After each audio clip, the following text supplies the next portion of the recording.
मेरे प्यारे बच्चों, आप सभी को नमस्कार।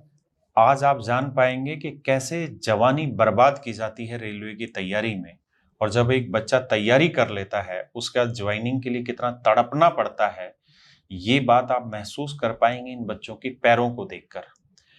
गरीबी में कहते हैं आटा गीला, इसका सही उदाहरण इन बच्चों के साथ पेश होता है। चप्पलें घिस जाती हैं और उन घिसी हुई चप्पलों के साथ जब ये सफर करते हैं तो चप्पलें भी चोरी हो जाती हैं।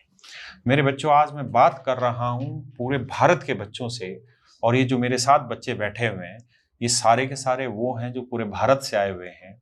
ये वो प्रताड़ित बच्चे हैं जो 2019 में रेलवे ग्रुप डी की वैकेंसी आई, उसमें 314 बच्चे आज भी ऐसे हैं जिनकी ज्वाइनिंग नहीं हो पाई। मैंने आज तक तो नहीं कहा, लेकिन आज जरूर कह रहा हूं कि इस वीडियो को अंत तक जरूर देखिए, क्योंकि जो आज इनके साथ हुआ वो कल आपके साथ भी हो सकता है। नमस्ते सर। सर मेरा नाम दिनेश कुमार है। सर मैं जयपुर जिले की विराटनगर तहसील से बिलोंग करता हूँ। सर अभी मेरा जिला कोटपुतली भैरोड लगता है। सर मैं आपको बताना चाहूँगा, सर मैं बहुत ही गरीब फैमिली से बिलोंग करता हूँ। मेरे पास कोई ऑप्शन नहीं इस नौकरी के अलावा। मेरी ना एजुकेशन अच्छी हो पाई है, ना मेरा परिवार मुझे आगे बढ़ा ना पाया है। मैं सब अपने बलबूते पे किया हूँ। सर ये वैकेंसी मेरे लिए बहुत इंपॉर्टेंट है, इसके लिए मैं दर दर भटक रहा हूँ। इसके लिए मैंने वो प्रयास किए हैं, मैंने वो प्रयास भी नहीं छोड़ा जो मैं नहीं कर सकता, वो प्रयास भी मैंने किया है।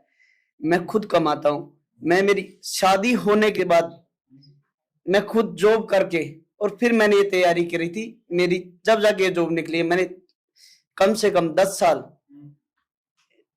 तैयारी करी है, तब जाके लास्ट में जाके इस नौकरी में मेरा हुआ है। अब सर मेरी ओवर एज भी हो गई है। मैं कम से कम मेरी 19/5/91 डेट ऑफ बर्थ है। मैं लगभग 35 वर्ष के समथिंग हो गया हूँ।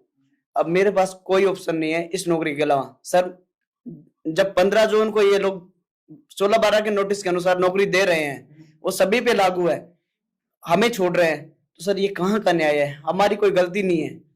हमने एक प्रोसेस में फॉर्म फिल किया था, उन्होंने फॉर्म फिल किया था, हम इनके पैरामीटर सारे फुलफिल किए हैं, उसके बाद भी हमें नौकरी मिलती है। हम किससे उम्मीद करें? हम 2 साल से रेगुलर सभी जहां से हमारा प्रयास हो सकता है वो हम प्रयास कर रहे हैं, लेकिन हमें आउटपुट अभी तक नहीं मिल रहा है। और मेरे माँ बाप अनपढ़ है, उनको कुछ भी पता नहीं है। वो यही सोचते हैं जब भी जाता हूँ घर, जब कि बेटा कब नौकरी लगेगा, किसको बताया, क्या बोले उनको। हमें पुलिस ने उठाया, जब जब बार बार आए, जब मंत्री जी के गेट पे भी गिड़गिड़ाया, तो हमें हमारी किसी ने आवाज नहीं सुनी। वहां भी जाके बोलते सर एक बार हमारी बात रखिए तो सही, लेकिन कोई नहीं सुनने को तैयार है। थाने भी जाके वही खड़े हो जाते, फिर हमें छोड़ दिया जाता है, खाली हाथ घर लौट जाते। सर से बात करते, वो कहते हैं देख रहे हैं, कर रहे हैं, पता नहीं हमारा नोटिस कब निकलेगा, समझ में नहीं यार मुझे तो। मेरे बच्चे सब यही वेट करते, पापा कब नौकरी लगेगा, समझ में नहीं आ रहा मुझे। मेरा एक कला भी बैठ गया, ये आवाज उठाते उठाते मैं आरआरसी चाहता हूँ, मैं जॉब छोड़ के आरआरसी चाहता हूँ और उनसे बात करता हूँ। एक सर समझाते थे, दूसरा हमें हमारे भी हमारी बात थोप देते हैं। हम पिछली बार कुछ दिन पहले मैं आरआरसी गया था, चेयरमैन सर ने मुझे बिल्कुल समझाया कि अभी आपके लिए वहां से लेटर आएगा जब भी हम करेंगे। जब मैं पीसीपीओ सर के पास जाता हूँ, मैं ये सोच के गया था कि ये मेरे राजस्थान से है, मेरी बात जरूर सुनेंगे, लेकिन मैं उनके पास जाता हूँ तो वो मुझे कुछ अलग ही बोलते हैं, कुछ अनर्गल बातें भी बोलते हैं जो मैं आपके इस वीडियो में बता नहीं सकता, क्योंकि वो मेरे लिए सम्मानीय है, क्योंकि एक पद पे बैठे हुए हैं। लेकिन हम किस किस का मतलब प्रताड़ना सहेंगे, समझ में नहीं आ रहा है। सर मैं आपसे इस चैनल के माध्यम से और आपसे यही उम्मीद करके आए कि हमारी सर हमारी बात सुनिए और हमारे को बुलाया है तो जरूर हमारी बात मंत्री जी तक पूछेगी। जैसे उन्होंने 15 जून के लड़कों को जॉब दिलवाई, उनके हस्तक्षेप के बाद ही जॉब मिली सभी को, तो हम भी चाहते हैं कि मंत्री जी हमारी बातों पे, जो हमारा जो मैटर है, इन पे हस्तक्षेप करें और हमें भी जॉब दिलवाएं। मैं आपके इस चैनल के माध्यम से यही बात कहना चाहता हूँ। आपने हमें यहाँ बुलाया और हमारी बातें सुनी है, उसके लिए सर मैं आपको बहुत धन्यवाद देता हूँ सर। और आप समझ पा रहे होंगे इनकी सिर्फ बातें सुनने पे इनको क्या महसूस हो रहा, आप समझ सकते हैं कि एक 35 साल का बच्चा जिसकी शादी हो चुकी, जिसके बच्चे हैं, और इस उम्मीद में बच्चों ने शादी की कि भाई अब तो नौकरी हो गई, सारे प्रोसेस फाइनल हो गए, डॉक्यूमेंट वेरिफिकेशन तक हो गई, और उसके बाद फिर धक्के खाने पड़ रहे हो। और आपको उस दिन पता चलेगा इस दर्द का, क्योंकि हम जब ये एसएससी और रेलवे वाला आंदोलन हुआ तब हमने देखा कि नेताओं के दरवाजे पे जाके 2-2, 3-3 घंटे आप लोग बैठे रहो, तब वो मिलते हैं 2 मिनट के लिए, और 2 मिनट में हम इतनी बड़ी फाइल उनको दिखाते हैं, कहते हैं हाँ हाँ हाँ ठीक है समझ में आ गया, ठीक है ये लेटर तुम उसको देना। ये होता है इन बच्चों के साथ। सर ये अभी जो कह रहे थे कि सर हमारी एजुकेशन भी इतनी अच्छी नहीं हो पाई गरीबी में, मैं बताता हूँ इन्होंने जो एजुकेशन लिया ना सर, जो ये कंपटीशन पास करके आए अभी, रेलवे ग्रुप डी की जो परीक्षा होती है, पहले रिटन है, फिर फिजिकल देते हैं, मेडिकल देते हैं, 99% नेता के बाल बच्चा को कंपटीशन करा दिया जाए इस नौजवान के सामने, वो फेल हो जाएंगे।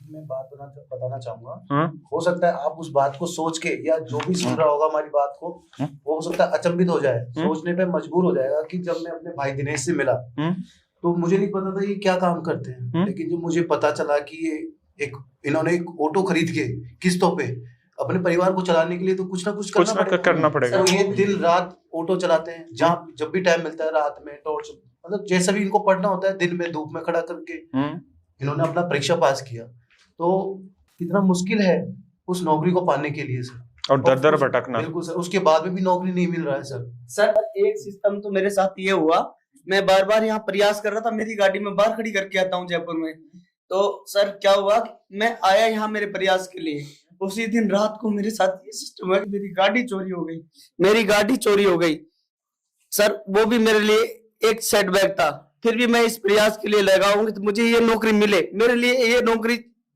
मेरे जीवन में बहुत इंपॉर्टेंट है, मैं इसको कभी नहीं छोड़ना चाहता हूँ, मैं इसके लिए हर संभव प्रयास करूंगा। मैं फिर आपकी इस वीडियो के माध्यम से सभी अधिकारी और मंत्री जी से निवेदन करता हूं कि हमारे मामले में SWR के जो भी B2C1 पेंडिंग कैंडिडेट है उन सभी को ज्वाइनिंग दिलाने का प्रयास करें। और अब आप बहुत कुछ समझ पा रहे होंगे, मेरे बिना बोले भी आप बहुत कुछ समझ पा रहे होंगे कि ऑटो एक बेरोजगार आदमी जब तैयारी करनी शुरू करता है और लंबे समय तक 10-10 साल तक संघर्ष करता रहता है नौकरी के लिए, फिर वो नौकरी मिलती है और उसके बाद फिर तड़पते रहो, फिर शादी हो चुकी है, बाल बच्चे, उनका पेट परिवार बड़ा हो गया, ऑटो चलाओ, इस तरह के, और वो ऑटो भी चोरी हो गया, ऑटो भी चोरी, ये इधर आंदोलन में आए, उधर ऑटो चोरी हो गई। और आप लोगों ने आंदोलन जंतर मंतर पे किया हुआ है? कब किया था सर? ये आंदोलन था हमारा सर, जैसे हमारा ये फर्स्ट पैनल आए थे ना, लगभग 2023 में।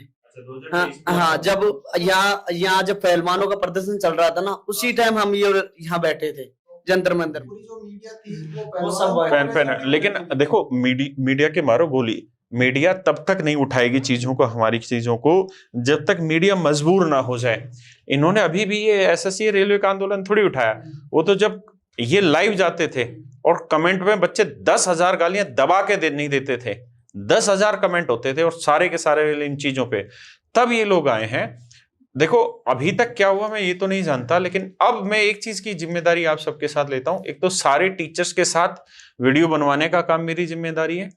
अगर अब आप जंतर मंतर पे बैठेंगे तो सारे टीचर्स भी पहुंचेंगे, ये मेरी जिम्मेदारी है। ट्विटर कैंपेन को सफल बनाएंगे, ये मेरा काम है। और दूसरा, आप लोगों की, अभी मैं बात कर रहा था, ये बच्चे दिल्ली आए हैं, देखो इनका रोज का आना जाना है, कभी इधर, अगर किसी ने कह दिया ना कि विपिन मुखिया जी एक MLA हैं और वो करवा सकते हैं, तो ये बच्चे बिहार चले गए। फिर इन्होंने कह दिया कि नहीं मैं नहीं, आप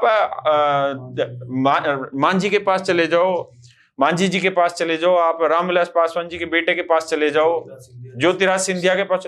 ये इन्होंने एक आदमी नहीं बख्शा है, सबके पास जा जाके इन्होंने सारे दरवाजों पर अपनी फाइलें रखी हैं।